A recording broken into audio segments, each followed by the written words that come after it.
आप सभी को राम राम, दंडोत प्रणाम, जय श्री राम। आपने अगर रात को सोते समय भयानक सपना देख लिया है, खराब सपना देख लिया है, डरावनी सपना देख लिया है, तो घबराइए नहीं। उसके लिए एक सरल उपाय है और ये पद्म पुराण का वचन है। आप सबों के लिए मैं लिख करके भी लाया हूँ। तो ये देखिए, लिखा है कि अगर आपने इस श्लोक का पाठ कर लिया 7 बार तो खराब सपना भी अच्छाई में बदल जाएगा। तो ये नोट कर लीजिए। श्लोक है, वाराणस्याम दक्षिणे भागे कुक्कुटो नाम ब्राह्मणः तस्य स्मरणमात्रेण दुःस्वप्नः सुस्वप्नो भवेत्। श्लोक एक बार और सुन लीजिए। वाराणस्याम दक्षिणे भागे कुक्कुटो नाम ब्राह्मणः तस्य स्मरणमात्रेण दुःस्वप्नो सुस्वप्नो भवेत्। तो ये श्लोक 7 बार पढ़ लीजिए। और ये तो पहला उपाय है। दूसरा उपाय बड़ा अचूक है।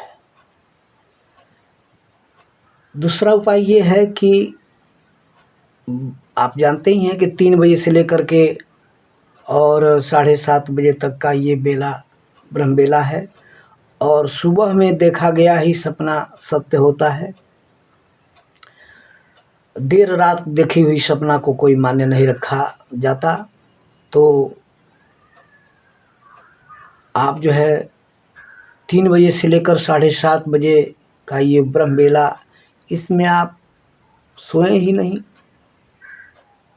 इसमें ब्रह्म बेला में सोने के लिए मनाही है। यदि आप बीमार नहीं हैं, यदि आप रोगी नहीं हैं, वृद्ध नहीं हैं, यदि आपने कीर्तन भजन में रात्रि जागरण किया है, तो ऐसे में अगर नींद आ जाती है तो दोष नहीं है। लेकिन ऐसे में मतलब बिना कीर्तन भजन के आपने अगर नींद ले रहे हैं 3 से लेकर के भोर में 3 AM से लेकर के 7:30 AM तक, यानी कि सुबह तक आप इसमें जो है सो जाग करके भजन कर रहे हैं, अपना काम कर रहे हैं, कार्य कर। पहले के लोग जागते थे। अब ये जो नई पीढ़ी है थोड़ा बहुत ज़्यादा सो रही है। मेरे यार, सोते सोते तो जीवन बीत ही गया और बीत ही रहा है। लेकिन अगर जीवन में सफल होना है तो सुबह 3:30, कम से कम 3:30 बजे से तो जगना ही चाहिए।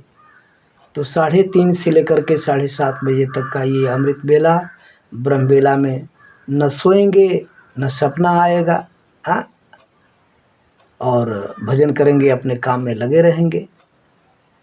यार, मैंने संतों से सुना है कि माँ सुमित्रा जब भैया लखनलाल को भगवान श्री राम की सेवा में वन गमन के समय जाने का आदेश देती हैं, तब कहती हैं कि बबुआ लखन, जाओ भैया के साथ, लेकिन सपनों में भी भैया और भाभी को तकलीफ़, क्लेश, दुख नहीं होना चाहिए। तब भैया लखनलाल ने विचार किया कि सोएंगे तो सपना आएगा और नहीं सोएंगे तो सपना आएगा ही नहीं। इसलिए 14 वर्ष तक भैया लखनलाल दिन रात सेवा में लगे रहे, सोए नहीं। यार, हम लोग तो सोते सोते जीवन बिता रहे हैं। अरे अब तो जगिए, जागने का समय है। अगर हम सोएंगे तो बीमार होएंगे। सूर्योदय के पहले अगर नहीं जगते हैं तो बीमार होना है।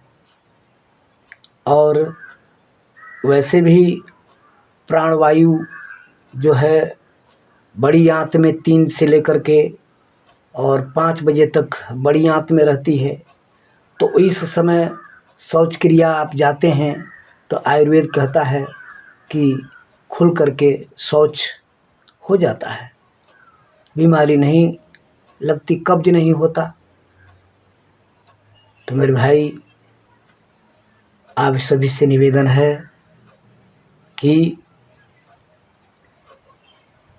3 साढ़े 3 बजे से लेकर के 3 बजे या साढ़े 3 बजे से लेकर के 7:30 बजे तक न सोया जाए। और अगर बाई देवे इस समय आपने सपना देख ही लिया है तो घबराइए नहीं। यह श्लोक तुरंत पढ़ लीजिए। वाराणस्याम दक्षिणे भागे कुक्कुटो नाम ब्राह्मण तस्य स्मरण मातेरण दुःस्वप्नो सुस्वप्नो भवेत्। बस इतना भी पढ़ लीजिएगा। भगवान राम जी को याद कर लीजिएगा या जो आपके इष्ट देव हों उनको याद कर लीजिएगा तो भी काम बढ़िया हो जाएगा। इसलिए आप सभी से प्रार्थना कि दिन की शुरुआत ब्रह्म बेला से किया जाए। सुबह योग जग करके थोड़ा योग प्राणायाम कर लीजिए और योग प्राणायाम कर लेंगे तो स्वस्थ रहेंगे और स्वस्थ शरीर में स्वस्थ मन रहेगा। तो इसी के साथ आप सभी को जय श्री राम।